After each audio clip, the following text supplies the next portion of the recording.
아리조나 할트앤서울 복음방송 주안의 하나 2부 방송으로 이어집니다.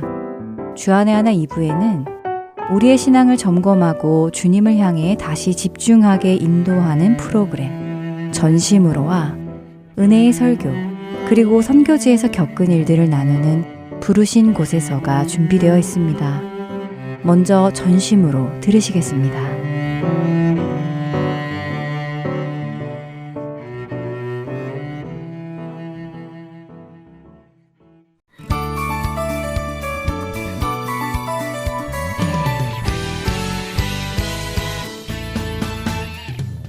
애청자 여러분 안녕하세요. 7월부터 새롭게 여러분을 만나는 프로그램 전심으로 진행의 민경은입니다. 여러분의 믿음 생활은 어떠신가요? 활기가 넘치고 주님을 향한 열정이 활활 넘치시나요? 아니면 그런 열정들이 어느새 식어버려 무덤덤한 믿음 생활을 하고 계신가요?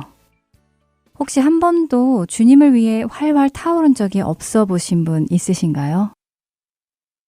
저는 사도 바울을 생각할 때마다 참 부럽습니다. 다른 무엇보다도 주님을 향한 그의 열정이 참 부럽지요. 여러분은 사도 바울이 얼마 정도의 시간 동안 사역을 했다고 알고 계신가요? 10년? 15년? 사실 사도 바울은 30여 년의 사역을 했습니다. 그런데 그는 어떻게 그렇게 30여 년의 사역을 열정적으로 해낼 수 있었을까요? 아니, 어떻게 가면 갈수록 그의 열정은 처음보다 더 활활 타오를 수 있었을까요? 우리도 어떤 일에 열정을 가지고 임할 때가 있습니다. 좋아하는 취미나 운동 등의 말이지요. 그런데 그 열정이라는 것이 그렇게 오래 가지는 않습니다. 몇 개월 혹은 길어야 1, 2년? 열정이 활활 타오르다가도 어느 순간이 되면 천천히 식어버려서 언제 그랬냐는 듯 무덤덤하고 무기력한 삶을 사는 경우가 많습니다. 그리고 그런 현상이 자연스러운 것처럼 생각되고 그냥 그렇게 받아들이고 사는 경우가 많지요. 신앙생활에도 비슷한 경우가 많습니다. 처음 복음의 기쁨을 알고 난 후에 열정적으로 여기저기 다 쫓아다니며 참여하고 섬기기도 합니다. 그런데 몇 번의 상처를 받고 실망하는 일들을 겪고 내가 뜻하던 대로 일이 되지 않고 하는 그런 경험을 하다 보면 차츰차츰 열정이 식어버리고는 그냥 교회만 왔다 갔다 하는 성도가 되어버리는 경우가 있습니다. 그리고 이제 새롭게 불타오르는 성도들을 보며 좋을 때다. 나도 한때는 저랬었지. 하지만 오래 못 갈 거야. 하며 자주 섞인 말을 하고 있는 자신의 모습을 보게 될 때도 있지요. 그래서 이제는 습관적으로 신앙생활을 합니다.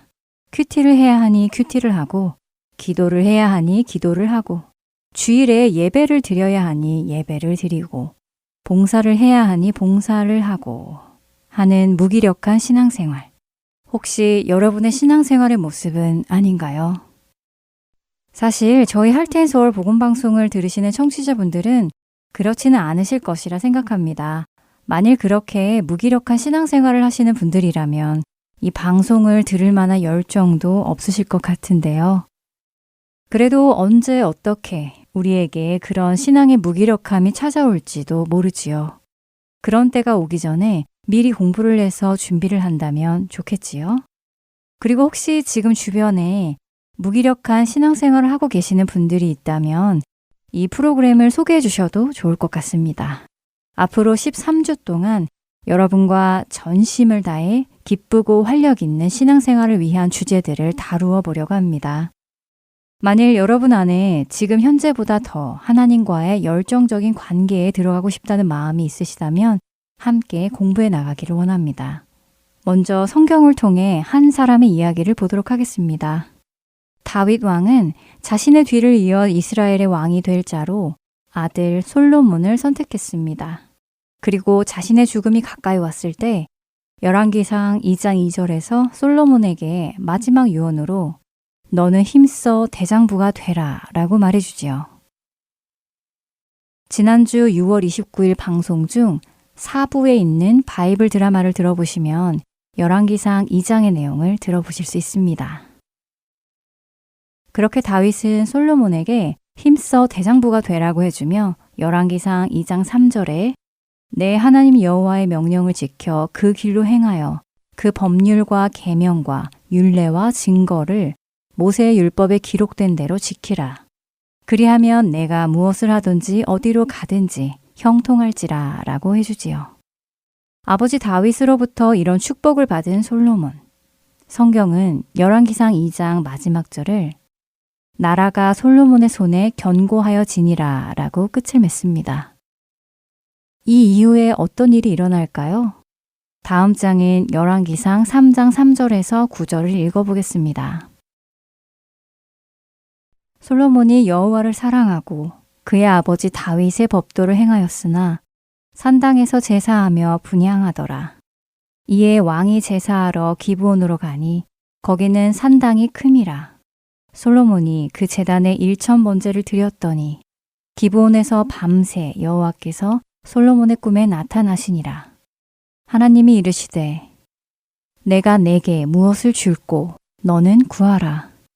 솔로몬이 이르되 주의 종 내 아버지 다윗이 성실과 공의와 정직한 마음으로 주와 함께 주 앞에서 행함으로 주께서 그에게 큰 은혜를 베푸셨고 주께서 또 그를 위하여 이 큰 은혜를 항상 주사 오늘과 같이 그의 자리에 앉을 아들을 그에게 주셨나이다. 나의 하나님 여호와여, 주께서 종으로 종의 아버지 다윗을 대신하여 왕이 되게 하셨사오니 종은 작은 아이라 출입할 줄을 알지 못하고 주께서 택하신 백성 가운데 있나이다.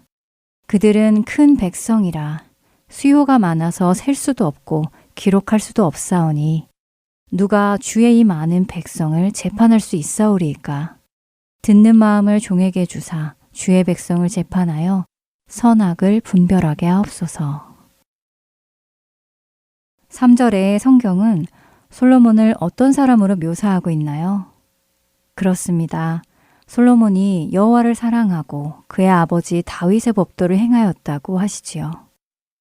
특히 솔로몬은 하나님을 사랑하여 하나님께 제사를 드렸고 1000마리나 되는 많은 양의 동물을 가져다가 하나님 앞에 번제로 드렸습니다. 너무나 유명한 장면이지요. 이런 솔로몬을 보면 그의 마음 중심에 하나님이 계심을 우리는 알 수 있습니다. 더군다나 하나님께서 그날 밤에 솔로몬의 꿈에 나타나셔서 내가 무엇을 줄꼬 너는 구하라 라고 하셨을 때 솔로몬이 무엇을 구했는지 생각해 보시기 바랍니다. 여러분이시라면 무엇을 구하셨을 것 같으신가요? 하나님께서 여러분에게 내가 구하는 것을 줄 테니 무엇을 너에게 주기 원하느냐 라고 물으신다면 여러분은 무엇을 달라고 하실 것 같으신가요? 솔로몬의 대답은 무엇이었습니까? 그는 자신을 왕의 자리에 세워주신 하나님께 먼저 감사를 드리고는 자신을 종이라 표현하며 작은 아이라고 표현합니다. 그는 자신이 왕이라고 목에 힘을 주는 것이 아니라 겸손한 자세로 하나님 앞에 나아가지요. 또한 자신이 왕의 자리에서 하나님의 백성들을 잘 다스릴 수 있도록 듣는 마음을 주시고 백성들을 다스릴 때 그들의 선악을 분별할 수 있는 지혜를 구합니다. 정말 놀라운 요구지요. 솔로몬이 이런 것을 하나님께 구한다는 것은 무엇을 말해주는 것일까요? 솔로몬의 마음 안에 하나님이 중심이 되시고 하나님의 백성들을 잘 다스릴 수 있기를 원한다는 것을 알 수 있습니다. 그는 자기 자신의 유익이나 자기 자신의 만족이나 기쁨을 추구하는 것이 아니라 하나님과 하나님의 백성에게 자신의 온 마음을 드렸습니다. 그의 이런 모습을 하나님께서도 기쁘게 받으셨지요. 그래서 그에게 총명한 마음을 주심으로 그의 요구에 응답해 주셨고 그가 요구하지 않은 다른 것들까지 주시며 그에게 복을 주십니다. 이렇게 하나님을 전심으로 사랑한 솔로몬. 하나님을 향해 열정을 불태우며 하나님의 백성들의 마음을 헤아리고 그들을 공정하고 공평하게 잘 다스려서 하나님께 영광이 되게 하기를 원했습니다. 그런데 그런 그에게 변화가 찾아왔습니다. 어떤 변화일까요? 전심으로 다음 시간에 계속해서 이야기 나누겠습니다. 안녕히 계세요.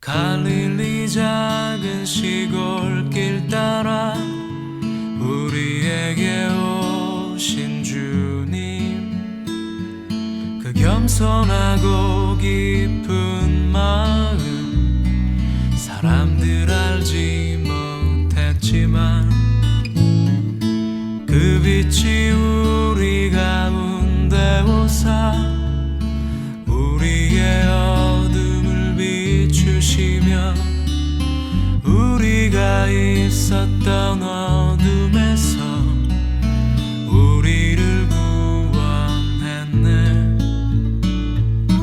우리를 구원했네.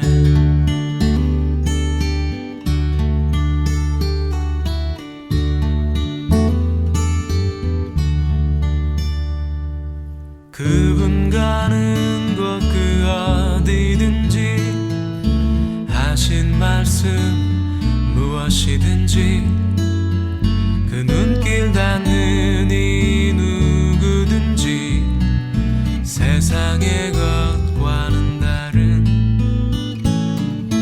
다른 힘을 느낄 수 있었네. 다른 기쁨 느낄 수 있었네.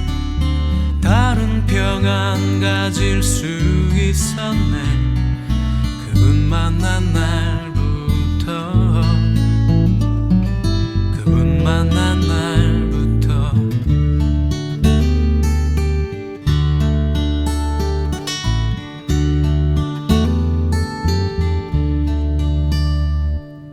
가진 것 아무것도 없다는 것 내세울 이름 하나 없는 것 지은 잘못이 많다는 것 건강치 못한 것도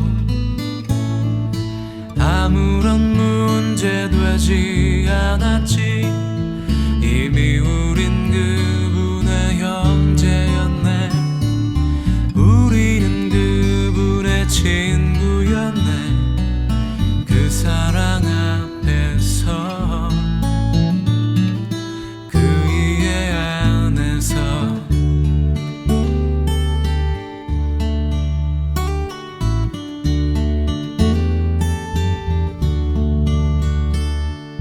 친구를 위하여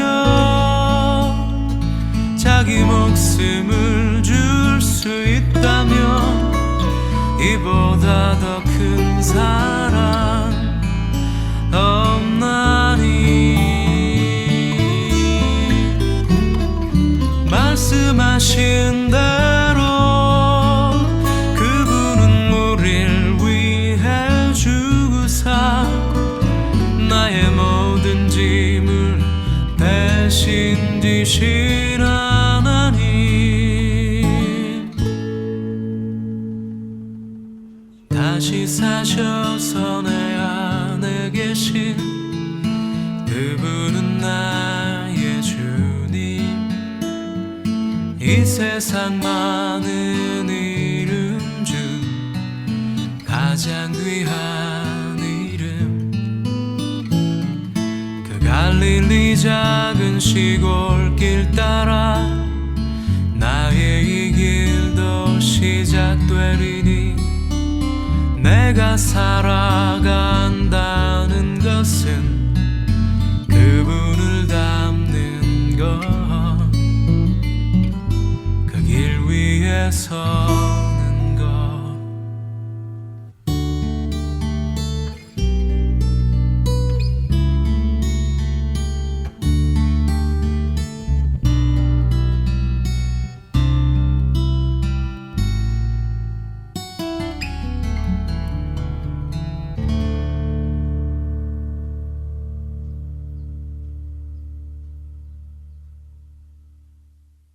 은혜의 설교 말씀으로 이어드립니다.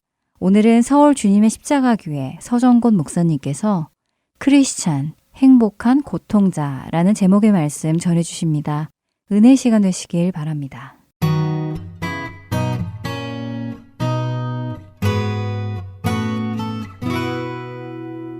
하나님께서 아벨의 예배는 받으시고 가인의 예배는 받지 않으셨어요.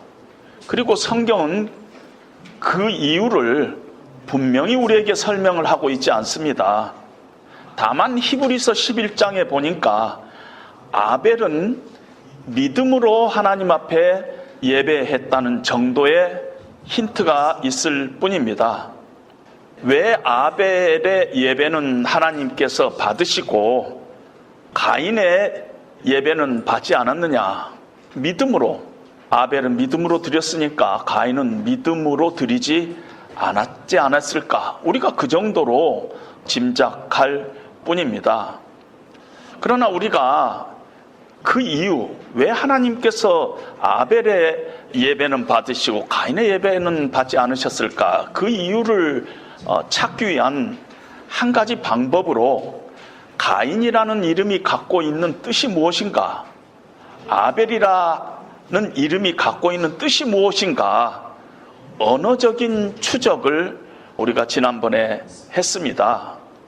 어떤 분은 이름이 뭐 그리 중요하냐 이렇게 얘기할지 모르지만은 하나님은 우리 일생을 미리 내다보시는 전지전능하신 하나님입니다. 그래서 사람의 이름 속에 그 사람의 운명, 그 일생을 어떻게 살았는지, 살 것인지 이름 속에 함의해 놓는 경우가 참 많습니다. 그래서 성경에서 이름은 대단히 중요합니다. 예수님께서 이 땅에 태어나실 때도 그 이름을 임마누엘이라 하라. 이름이 굉장히 중요한 거죠. 야복강 나루에서 하나님께서 야곱을 만날 때도 네 이름을 다시는 야곱이라 하지 말고 이스라엘이라 하라. 이런 이름이 굉장히 중요합니다.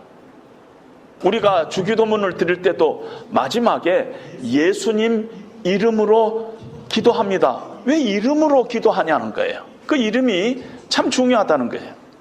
복음성가에도 예수 그 이름 나는 말할 수 없네. 그 이름 속에 있는 그 비밀을, 이런 이름이 갖고 있는 어떤 비밀과 그런 하나님의 의도가 뜻이 그 안에 자주자주 있기 때문인 것입니다. 언어적인 추적을 했더니 가인은 내가 얻었다 그런 뜻이에요. 가인. 아벨은 허무, 티끌, nothing 이런 뜻이에요. 아마 우리가 짐작하기에 아벨은 하나님 앞에 나갈 때 하나님 앞에 나는 티끌과 같은 허무한 피조물입니다. 하나님 없는 내 인생은 아무것도 아닙니다. 이런 고백을 가지고 하나님 앞에 나갔을 것이고, 그런 아벨의 모습을 하나님께서는 기뻐 받으셨다. 이렇게 우리는 짐작할 수가 있습니다. 그에 반해서 가인은 그 뜻이 내가 수고해서 얻었다. 내가 수고해서 얻은 거 가지고 왔다. 이런 뜻이지 않아요? 그런 마음을 가지고 하나님 앞에 나왔는데 하나님께서 그런 마음의 태도를 기뻐하지 않으셨다. 이렇게 우리는 짐작할 수 있습니다. 언어학자들은 여기서 한 단계 더 깊이 들어가 가지고 가인이라는 이름 속에 얻었다 하는 이 단어는 하나님에게만 쓰는, 창조 사역 때만 쓰는 그 단어를 인간 가인이 자기가 가져다가 썼다는 거예요. 그 단어는 특별한 하나님만 쓰는 단어예요. 태초에 하나님께서 천지를 창조하시니라 할 때 이 창조하시니라 이 단어는 하나님 앞에만 쓰는 단어인 것과 마찬가지로 이 가인의 이름 속에 있는 얻었다는 단어는 하나님에게만 쓰는 단어인데 지가 갖다 썼다는 거예요. 그 말은 언제부턴가 가인의 인생 속에, 그 삶 속에 하나님과 나와 사이에 관계가 모호해졌다는 거예요. 관계가 모호해지는 것이 뭐 대단한 것이 아닌지 생각할지 모르지만은 성경은 죄가 뭐냐면은 하나님과 인간 사이의 관계가 애매해지는 것을 죄라고 얘기하고 있어요. 죄의 반대가 의인데, 의인은 뭐냐면은 내가 있어야 할 자리에 있는 것을 의라고 하는 거죠. 내가 있어야 할 자리에 있는 것. 피조물로서 인간이 하나님 앞에 마땅히 있어야 할 자리에 있는 것을 성경은 의롭다. 특별히 히브리인들의 사고방식 속에는 그걸 의롭다, 그렇게 얘기한다는 것입니다. 하나님이 있어야 할 자리, 그리고 내가 있어야 할 자리 경계가 흐트러진 것이 가인의 삶의 한 모습이었을 것이다. 그걸 하나님은 아시고 기뻐하지 않으시고, 그래서 가인과 그 재물을 받지 않으셨을 것이다. 이렇게 우리가 해석을 하고 있습니다. 이 일 후에 우리가 다 알다시피 가인이 동생 아벨을 들로 불러내가지고 의도적으로 동생을 죽였습니다. 가인과 아벨은 한 형제 사이에서 어떤 살인사건이 일어났다 하는 정도가 아니라 구속사에 있어서 아주 중요한 그림자 역할을 합니다. 아벨은 정말 의로운 사람이었는데 무죄한 피를 흘리고 죽었습니다. 이거는 십자가에서 무죄한 피를 흘리신 예수님의 그림자라, 이렇게 말해도 틀리지 않습니다. 아벨을 죽인 자는 가인이었지만은 하나님을 모르던 우리가 가인의 대열에 속해 있었던 자입니다.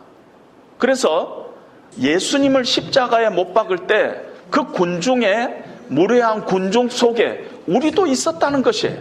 영적으로는 우리도 있었다는 것이에요. 우리가 가인의 라인에 있었기 때문에 성경은 그것을 우리에게 증거하고 있어요.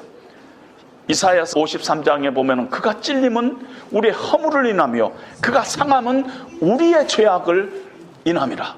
우리의 죄악으로 인해서 예수님께서 십자가에 죽으셨다는 것이에요. 아벨의 죽음이 예수님의 죽음을 모형화하고 있다면은 아벨의 죽음에 우리도 동참했다 해도 틀린 말은 아니랍니다. 그런 우리들, 가인의 라인에 속했던 우리들이 무슨 일이 일어났는지 아벨 라인으로 우리가 신분이 변화된 것입니다. 그리고 성경은 이사야서 53장에서 계속 그가 징계를 받음으로 우리가 평화를 누리고 그가 채찍에 맞음으로 우리가 나음을 입었도다. 예수님께서 하나님 앞에 징계를 받음으로 우리가 하나님과 우리 사이에 평화가 생겨버렸다는 것이에요. 막힌 담이 헐어지는 이유가 예수님이 죽으심이라는 것입니다. 예수님께서 십자가의 죽으심으로 인해서 우리가 하나님 사이에 평화가 일어났다는 것이에요. 하나님의 무조건적인 은혜와 사랑으로 인해서 우리가 구속고 죄사함을 받고 우리 안에 이제는 사망에서 생명으로 옮겨졌다는 것이에요. 그래서 우리가 가인의 라인에서 아벨의 라인으로 바뀌어졌다는 것이에요. 예수 안에 있는 자들은, 그리스도인들은 모두 이제는 아벨 계열에 속한 하나님의 백성들이 됐다 하는 것입니다. 그런데 이제 아벨이 죽었어요. 아담과 하와는 하나님을 떠나서 자기들이 하나님 앞에 하나님을 배신하고 범죄했기 때문에 하나님과의 언약 관계가 깨진 줄로 착각하고 있었지만은 여전히 하나님께서는 그 언약에 신실하신 하나님께서는 그 언약을 지키시기를 원했습니다. 그래서 창세기 오늘 읽은 우리 본문의 4장 25절에 보니까 셋의 계보를 통해서 하나님께서는 언약 백성의 그 계보를 이어가십니다. 아벨 대신 하나님께서 셋이라는 세 번째 아들을 허락하십니다. 25절에 보니까 아담이 다시 자기 아내와 동침하며 그가 아들을 낳아 그의 이름을 셋이라 하였으니 이는 하나님이 내게 가인이 죽인 아벨 대신에 다른 씨를 주셨다. 이렇게 얘기를 하고 있습니다.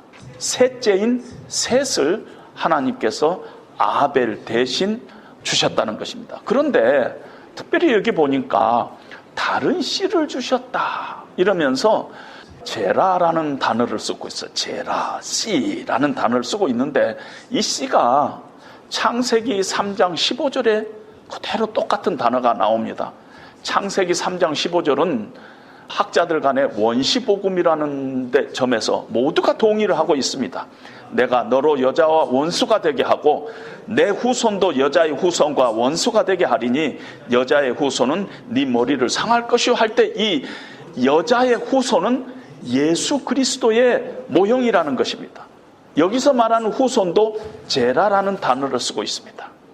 그리고 신약시대에 들어와서 갈라디아 3장 16절에 보면은 이 약속들은 아브라함과 그 자손에게 말씀하신 것인데 여럿을 가리켜 그 자손들이라고 하지 아니하고 오직 한 사람을 가리켜 내 자손 이럴 때 이 자손도 제라라는 씨라는 단어를 똑같이 쓰고 있어. 내 자손이라 하셨으니 곧 그리스도라. 성경이 성경을 해석하고 있습니다. 창세기 3장 15절에 원시복음에 나오는 그 후손, 그리고 창세기 4장 25절에 오늘 본문에 나오는 내 씨, 갈라디아서 3장 16절에 나오는 자손, 이게 다 제라라는 한 단어를 쓰므로 말미암아 하나님께서는 이 단어를 통해서 우리에게 무엇을 주시냐면은 셋을 통해서 하나님의 언약 백성을 계승해 나가겠다. 그리고 셋의 후손을 통해서 메시아가 온다 하는 것을 우리에게 암시하고 있다는 것입니다. 그리고 나서 셋의 아들의 에노스를 우리에게 소개하고 있습니다. 지금까지는 서론이었고요. 오늘 저의 메시지의 초점은 에노스에 있습니다.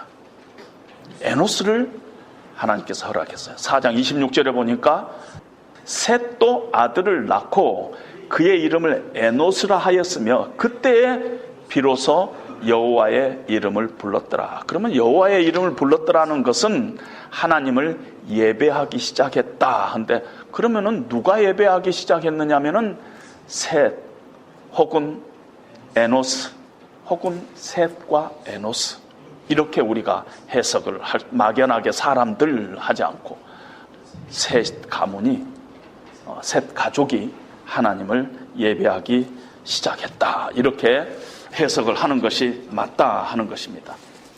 그럼 우리가 또다시 이름으로 들어가서 에노스가 무슨 뜻인가?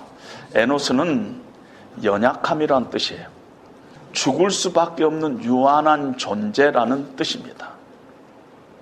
히브리 말로 인간을 이시라고 하는데 이 이시라는 단어에서 에노스가 나왔어요. 그런데 이시라는 인간의 뜻은 뭐냐면은 티끌이라는 뜻이에요. 허무라는 뜻이에요. 그래서 자주자주 인간이라고 번역되어 있는 단어를 들어가 보면은 이시라는 단어도 쓰고 있고 에노스라는 단어를 쓰고 있다는 것입니다. 그러니까 에노스하고 이시하고 같은 말이라고 해도 과언이 아닌 것입니다.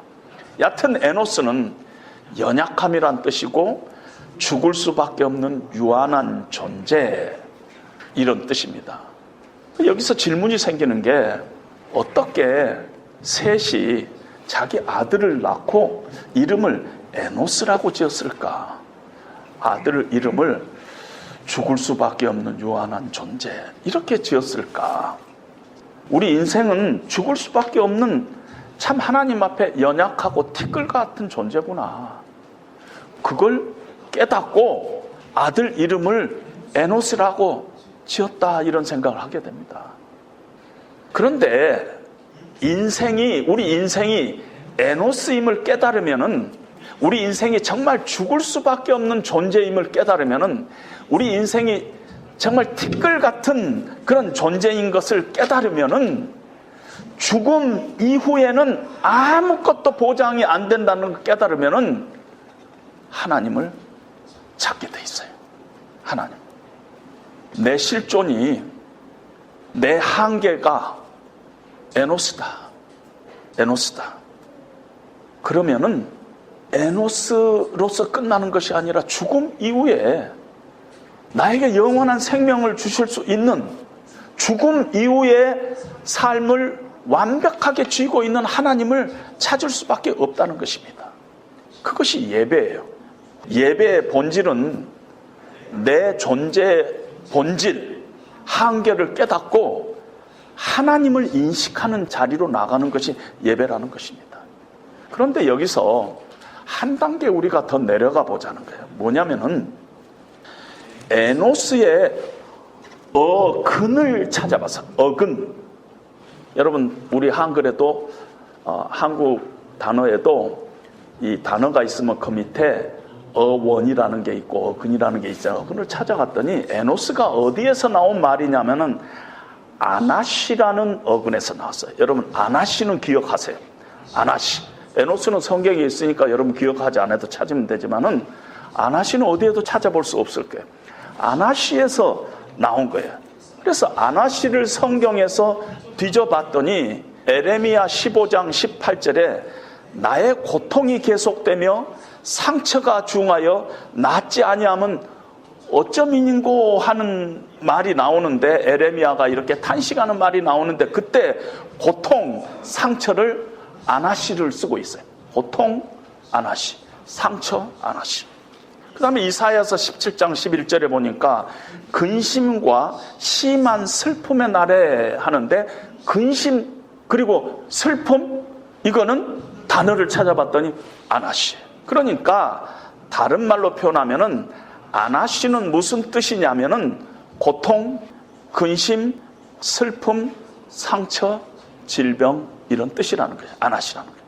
근데 아나시에서부터 나온 단어가 에노스지 않아요? 그러니까 우리 인간 이 에노스는 고통이 있고 근심이 있고 슬픔이 있고 상처가 있고 우리가 질병 가운데 살아갈 수밖에 없는 존재라 하는 것입니다.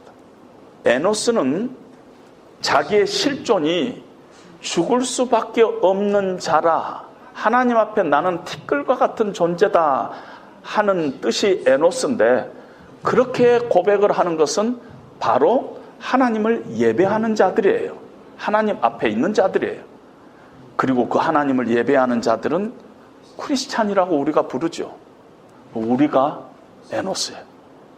우리가 에노스예요. 그런데 하나님께서 우리를 에노스로 이렇게 삼으셨을 때 하나님의 본래 뜻은 뭐냐면은 우리를 복주시기 위한 거예요.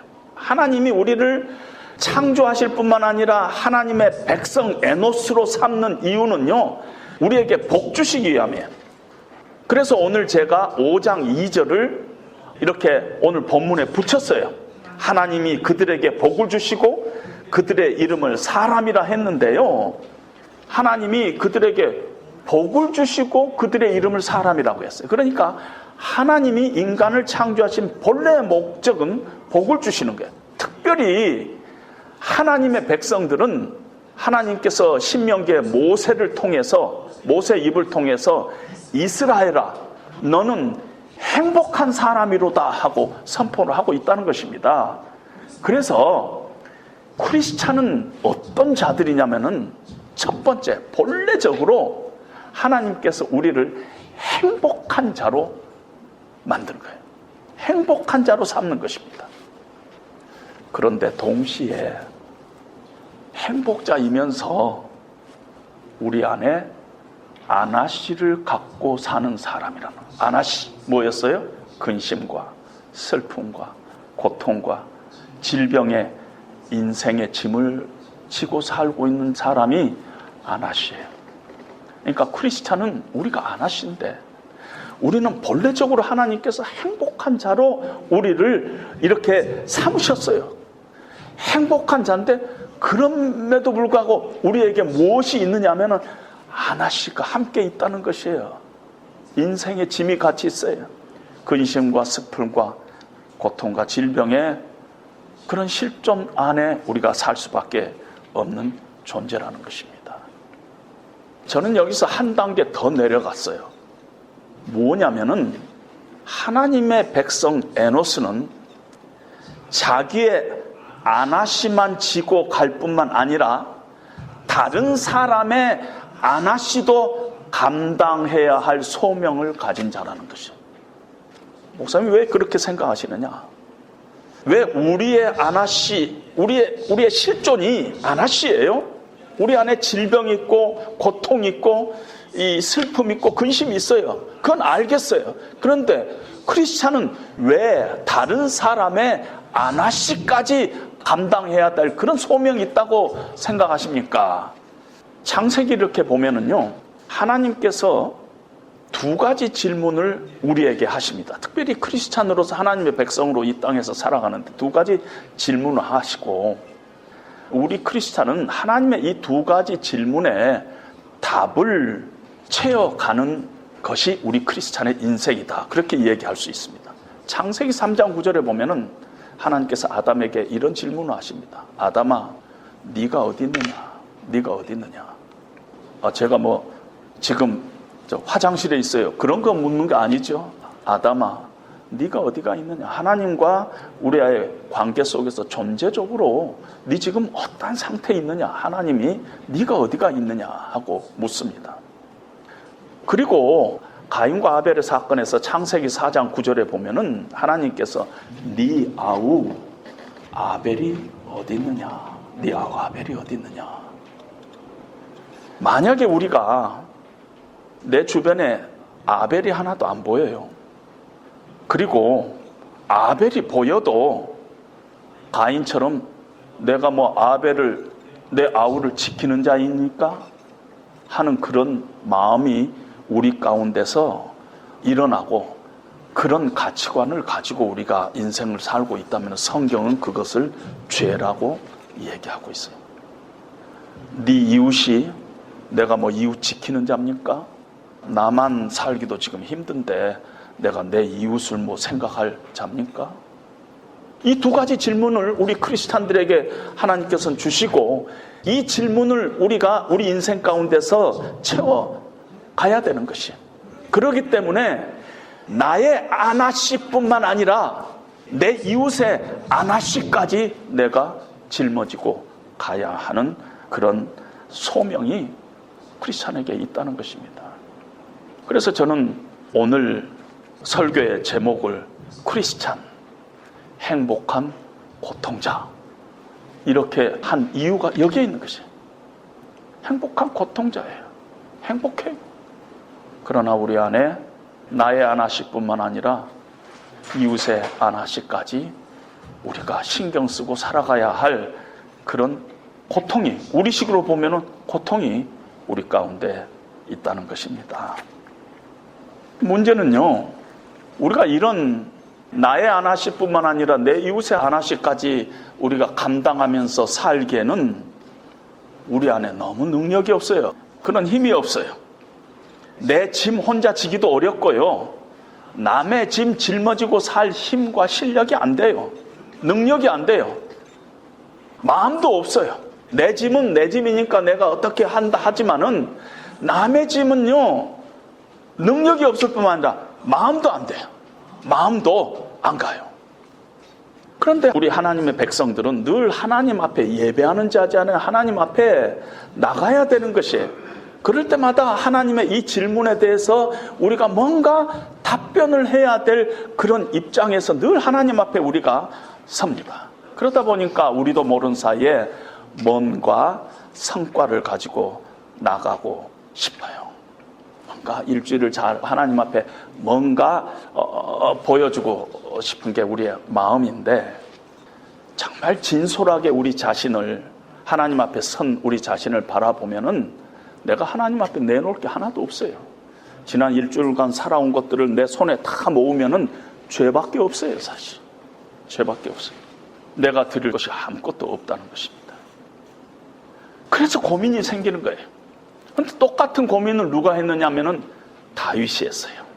뭔가 하나님 앞에 들고 나가고 싶은데, 하나님이 기뻐하신 것을 내가 하나님 앞에 예배드릴 때 그걸 가지고 나가고 싶은데, 내 죄를 용서할 어떤 것을 하나님 앞에 갖고 싶은데, 그것이 제사가 됐든 예물이 됐든 번제가 됐든 속죄제가 됐든 그걸 내가 하나님 앞에 갖고 가고 싶은데, 시편 40편에 보면 하나님께서 내 귀에다가 싹 무슨 말씀을 하시냐면은, 제사와 예물은 내가 기뻐하지도 않고 번제와 속죄제는 필요가 없어 하는 거예요.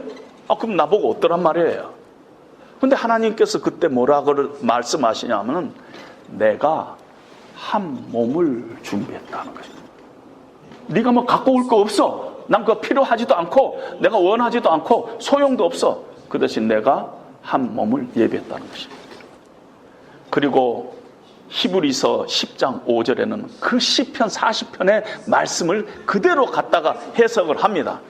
예수님께서 뭐라고 말씀하시냐면 하나님이여 보시옵소서 두루마리 책에 나를 가리켜 기록한 것과 같이 내가 하나님의 뜻을 행하려 왔나이다.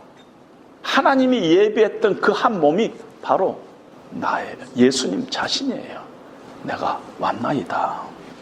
이렇게 정말 상상할 수 없는 혁명적인 계시의 말씀을 다윗의 귀에 들려주시면서 시편 51편에 하나님께서 뭐라고 말씀하시냐면은 하나님이 구하는 제사는 상한 심령이다 이렇게 이야기합니다. 내가 구하는 게 무슨 번제, 속죄제, 무슨 많은 거 하나님 앞에 갖다 바치는 거 그런 게 아니라 내가 원하는 제사는 딴 게 아니라 상한 심령이다 하는 것이에요. 너는 상한 심령만 들고 나오라는 것이에요. 딴 거 가지고 오려고 막 애쓰고 하나님한테 잘 보이려고 애쓰고 그러지 말라는 것이에요. 상한 심령만 갖고 나오라는 것이에요. 애써봤자 네가 예수님보다 더하겠느냐는 것이에요. 예수님이 한 몸을 들여서 다 지불했다는 것이에요. 자기 몸을 제물로 삼아서 하나님 앞에 이미 다 드렸다는 것입니다. 예수님이 다 했다는 거예요. 너는 상한 마음만 갖고 나오라는 것이에요. 예수님만 붙잡고 나오라는 것입니다. 뭔가 가지고 나오라고 하지 말라는 것이에요. 네 고통, 네 이웃의 고통 들고 하나님 앞에 상한 마음으로 그것만 가지고 나오라는 것이에요. 십자가 붙들고 나오라는 것이에요. 자격 없는 내 모습 가지고 나오라는 것이에요. 내 능력, 내 실력 가지고 나오려고 하지 말고 내 능력, 내 실력 가지고는 남의 안하시는커녕 내 안하시도 감당하지 못하니까 상한 마음 가지고 하나님의 긍휼과 자비를 간구하면서 약한 자로 나오라는 것이에요. 마치 세리와 같은 모습으로 나오라는 것이에요. 바리새인처럼 나오지 말고 세리처럼 감히 하늘을 들어서 하나님을 쳐다보지도 못하고 그런 자세로 나오는 것입니다. 그러면은 놀랍게도 하나님께서 움직이신다는 것이에요. 하나님은 능력 있는 분이라는 거예요. 능력은 하나님에게서부터 나온다는 것이에요. All mighty God잖아요. 이사야는 40장에서 27절에서 이렇게 말씀합니다. 야곱아 어찌하여 네가 말하며 이스라엘아 네가 이르기를 내 길은 여호와께 숨겨졌으며 내 송사는 내 하나님에게서 벗어난다 하느냐? 너는 알지 못하느냐? 듣지 못하느냐? 영원하신 하나님 여호와 땅끝까지 창조하신 이는 피곤하지 않으시며 곤비하지 않으시며 명철이 한이 없으시며 피곤한 자에게는 능력을 주시고 무능한 자에게는 힘을 더하시나니 소년이라도 피곤하고 장정이라도 넘어지며 쓰러지되 오직 여호와를 앙망하는 자들은 새 힘을 얻으리니 독수리가 날개치며 올라감 같을 것이요 다른 박질하여도 곤비하지 아니하겠고 걸어가도 피곤하지 아니하리라. 여호와를 앙망하며 하나님의 은혜를 상한 마음으로 사모하면은 하나님께서 새 힘을 주시고 내가 그 하나님이 주시는 새 힘을 받아서 나의 안하시뿐만 아니라 이웃의 안하시까지 짊어질 수 있는 능력과 힘이 그때 생긴다는 것입니다. 내 실력 갖고 안 된다는 것입니다. 하나님께서 공급해 주시는 그 힘을 가지고 우리가 살아가야 한다는 것입니다. 우리가 할 일은 그 하나님의 약속을 내 일상에 하나하나 작은 것 하나에서부터 실천해 나가는 것이 테스트하고 이것이 하나님께서 이렇게 이 문제를 해결해 주시거나 프루브하고 그것이 우리의 할 일이라는 것입니다. 바울도 똑같았어요. 빌립보서 4장 13절에 보면은 내게 능력 주시는 자 안에서 내가 모든 것을 할 수 있느니라. 사도 바울의 일생을 보면은 하나님을 앙망하며 십자가 앞에서 늘 새 힘을 얻고 나의 안하시뿐만 아니라 이웃의 안하시, 하나님께서 하나님의 나라를 위해서 바울에게 짊어줬던 그 안하시까지 능히 감당하면서 살았던 것들을 우리는 바울의 일생에서 보고 있는 것입니다. 이제 하나님께서 우리에게 주시는 한 주간도 또 금년 한 해도 늘 믿음으로 하나님 앙망하면서 하나님 앞에서 상한 마음으로 은혜의 보좌 앞에 나가서 하나님이 공급해 주시는 그 힘을 받고 여러분들의 일생을 날마다 새롭게 조정해 나가는 그런 믿음의 결단들이 있기를 주님의 이름으로 말씀을 통해서 축원드립니다.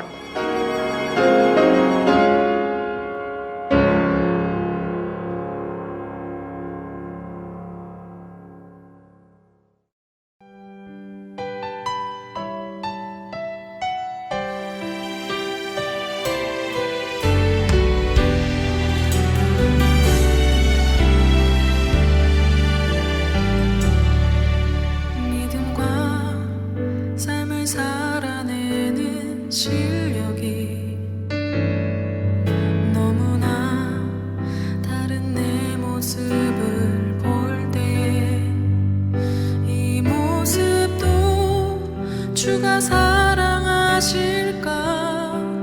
자신 없는 내 모습 그저 주님 앞에 있네 사랑하여 주시고 한 번도 나를 떠나지 않으셨네 아픔 속에 주를 찾게 여긴 날 꾸짖지 않으시고 내 손 잡아주시네 오직 주님 안에 두려움없네 고난을 통해 날 만드시는 믿네 주님만이 내 모든 것 되시네 주의 강한 손 날 붙드시네 오직 주님 안에 소망 있네 내 삶을 통해 영광 받으신 주님만이 내 모든 것 되시네 주의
있네. 내 삶을 통해 영광 받으신 주님만이 내 모든 것 되시네. 주의 선하심 나 노래하네. 주의 선하심 나 노래하네. 주의 선하심 나 노래하네.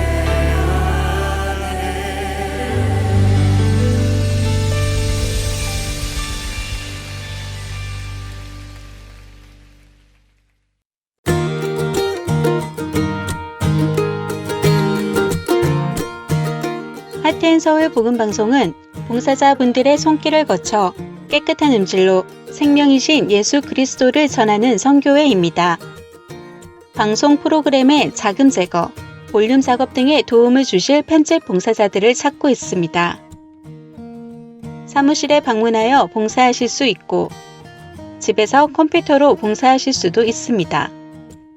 필요한 자들에게 생명의 말씀을 전하는 이 귀한 사역에 참여하실 여러분들을 기다립니다. 자세한 문의사항은 사무실 전화번호 602-866-8999로 문의 주시기 바랍니다.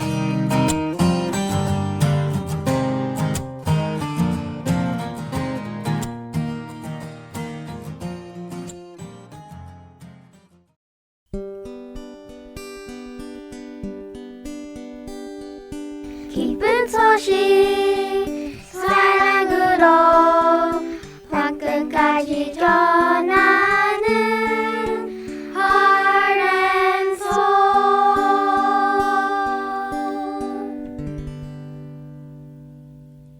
부르신 곳에서 함께 들으시겠습니다. 오늘은 인도네시아에서 선교하시는 최주현 선교사님의 10번째 이야기 시간입니다.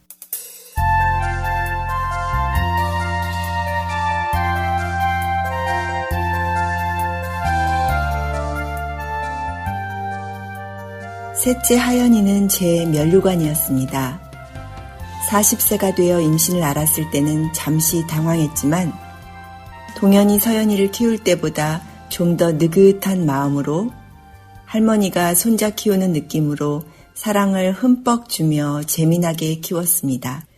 동현이와 서연이는 낯을 많이 가려서 키울 때 힘들었던 것에 비해 하연이는 사람을 좋아하는 성격이어서 항상 아쉬워하던 그 부분이 채워지자 더 큰 기쁨이 되었습니다.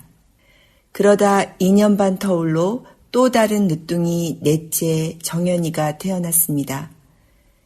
2개월 된 정연이, 2돌 반 된 하연이와 6 식구가 인도네시아로 오면서 막둥이에서 셋째가 되어버린 하연이의 꽃길은 막을 내렸습니다.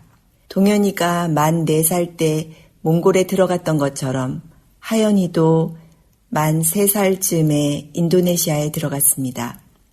환경도 바뀌고 동생이라는 존재가 옆에 있고 새로운 유치원에 다녀야 하는 하연이는 두고 온 장난감들이 있는 아틀란타로 가자고 얼마나 많이 울었는지 모릅니다. 그렇게 순하고 사랑스러웠던 하연이가 변하기 시작했습니다. 미운 짓을 할 나이도 되었지만 저는 저대로 4명의 육아에 지치고 영적으로 침체되어 갑자기 거칠어진 아이를 달래는 것이 너무나 버거웠습니다. 나름 최선을 다해 사랑과 인내를 짜내어 해줄 만큼 해주었는데도 더 사랑해주길 원하는 하연이를 보고 좌절했습니다. 하루는 너무 지치고 힘들어서 좀 쉬고 싶은 마음에 아이패드를 하연이에게 주어버렸습니다. 당시 남편은 췌장에 문제가 생겨서 한국에서 수술을 받느라 몇 개월 동안 한국에 나가 있었기 때문에 남편의 공백도 큰 영향을 주었던 때였습니다. 하연이가 아이패드를 들고 있는 시간은 점점 길어졌습니다. 그래도 그 시간만큼은 제가 좀 쉴 수 있었습니다. 그런데 어느 순간 아이패드를 뺏으면 울고 불고 떼를 쓰는 하연이를 도무지 제어하기가 어려워져 버렸습니다. 중독 증세가 나타나는 것 같았습니다. 하루는 너무 힘들어서 화장실에서 하나님께 소리 질렀습니다. 왜 넷째를 주셔서 우리 예쁜 셋째를 망쳐놓으시나요? 아이를 잘 키우지도 못하는 저에게 왜 아이를 또 주셨어요? 어떤 분은 아이가 안 생겨서 울고 저는 아이가 많다고 웁니다. 하나님, 불공평하세요. 한 번은 금요 예배 전에 교회 식당에서 한바탕 난리를 치는 하연이를 억지로 들쳐안고 화장실로 뛰어갔습니다. 이미 교회 어른들은 이용규 선교사의 셋째 아이 성격이 대단하다라고 알고 계셨습니다. 저는 정말 창피하고 화가 났습니다. 화장실로 뛰어가면서 창피해 죽겠어 라고 마음속에서 소리쳤습니다. 얼마 뒤에 중보기도를 해주시던 사모님이 하연이를 창피해하지 말라라는 하나님의 마음을 나누어 주셨습니다. 그 단어, 창피해 죽겠어. 나랑 하나님만 아는 문장이었습니다. 내 속을 훤히 꿰뚫어 보시는 하나님이셨습니다. 아니 그럼 창피하지 않으면 이 아이를 도대체 어떻게 해야 합니까? 교회에 간 어느 날도 저는 한 방에 앉아 있었습니다. 화가 잔뜩 난 하연이는 도끼 눈을 뜨고 저 멀리 문 옆에서 저를 노려보고 있었습니다. 평소 같았으면 또다시 화장실로 끌고 가기 직전의 타이밍이었습니다. 순간 저는 제 입장에서 하연이 입장으로 바꾸어 생각해 볼 수 있는 지혜를 주셨습니다. 하연이가 도끼 눈을 뜨고 나를 째려보고 있는데 나에게 지금 무엇을 말하는 것일까? 결국은 엄마의 사랑을 갈구하는 것 같았습니다. 내 속을 뒤집어 놓을 행동을 하면서도 하연이가 바라는 것은 결국 또 자기를 사랑해달라는 마음인 것 같았습니다. 그래서 마음을 다시 잡고 화난 얼굴을 부드러운 얼굴로 억지로 바꾸어 두 팔을 벌리고 하연이를 계속 쳐다보았습니다. 눈에 사랑을 가득 담고 한참을 기다렸습니다. 하연이가 도망가 버릴까? 아니면 내게로 걸어올까? 저도 이 끝이 어떻게 될지 궁금해졌습니다. 한참을 계속 흘겨보던 아이의 눈이 풀어지더니 내게로 와서 안겼습니다. 이때가 터닝 포인트였던 것 같습니다. 이참에 한 달 정도 아이패드도 숨겨놓았습니다. 내가 아무리 힘들어도 절대 주지 않았습니다. 다른 사람에게 주었다고 했습니다. 초반에는 그렇게 울고불고 하더니 서서히 포기했습니다. 저도 하연이의 마음을 알아주고 힘들지만 더 안아주려고 노력했습니다. 그렇게 하연이는 회복되기 시작했습니다. 우리는 철저히 이기적입니다. 제가 첫 아이를 낳고서 산후 우울증이 살짝 왔었습니다. 아이를 출산하고서 집에 돌아온 며칠 동안 난생 처음 회음절개술로 아프고 젖을 물리면서 젖꼭지가 터지고 그 아픔을 참으며 젖을 물려야 되고 아기가 울면 정신없이 뛰어가야 되고 내가 짐승인가 싶었습니다. 그 생각에 저 스스로 충격을 먹었습니다. 아이보다 철저히 나 중심적인 나 자신, 소위 세상 사람들이 숭고하다는 모성애는 제 안에 없었습니다. 인간은 철저히 죄된 존재구나. 모성애도 없구나. 4명의 자녀를 키우다 보면 나의 바닥을 드러낼 수밖에 없는 일이 수없이 생깁니다. 그 순간마다 저는 창피해하지 말아라는 하나님의 말씀을 기억합니다. 하나님은 우리의 수치심까지도 다 보시고 아십니다. 창피해하지 말아라. 괜찮다. 내가 도와줄게. 내가 회복하게 도와줄게. 나랑 같이 해보자. 라고 불러주시는 하나님의 위로가 함께 하시는 하루가 되시길 소망합니다.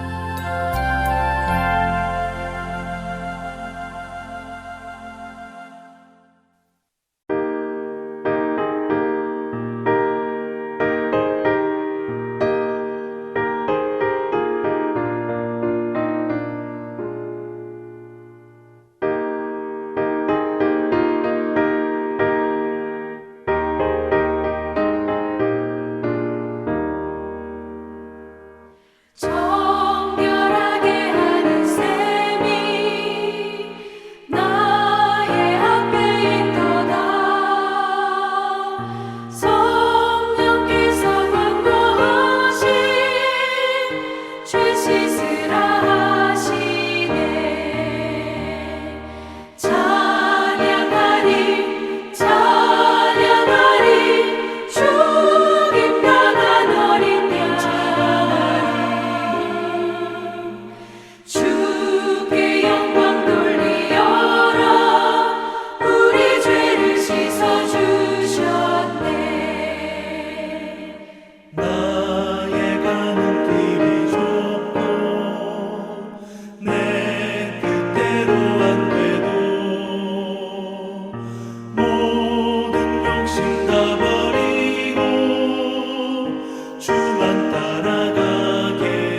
찬양하리 찬양하리 죽임당한 어린 양 주께 영광 돌리어라 우리 죄를 씻어주셨네 나의 마음 제단 위에 불길같이 타올라 영원토록 찬양하며 주께 영광 돌리네 찬양하리 찬양하리 죽임당한 어린 양 주께 영광 돌리어라 우리 죄를 씻어주셨네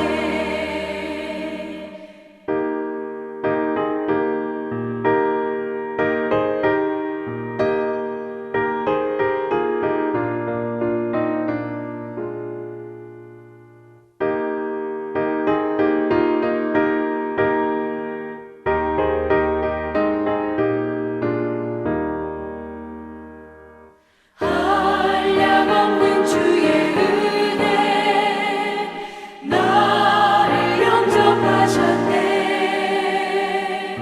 내가 지은 모든 죄와 허물 용서하셨네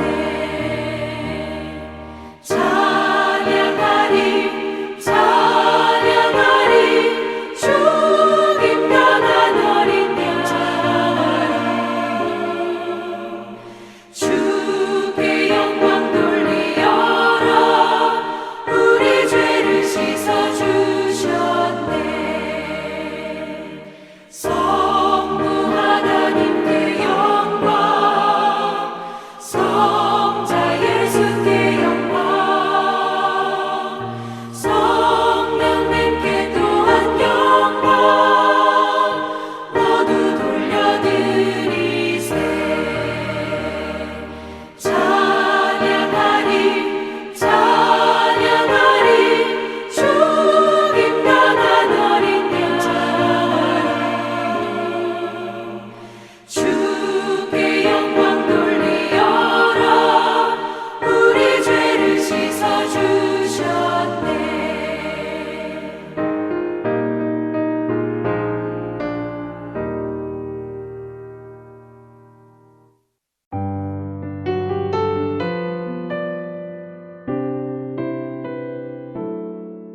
주안의 하나 2부 준비된 순서는 여기까지입니다. 계속해서 주안의 하나 3부로 이어집니다. 주님의 말씀을 더 알아가는 시간 되시길 소망합니다. 안녕히 계세요.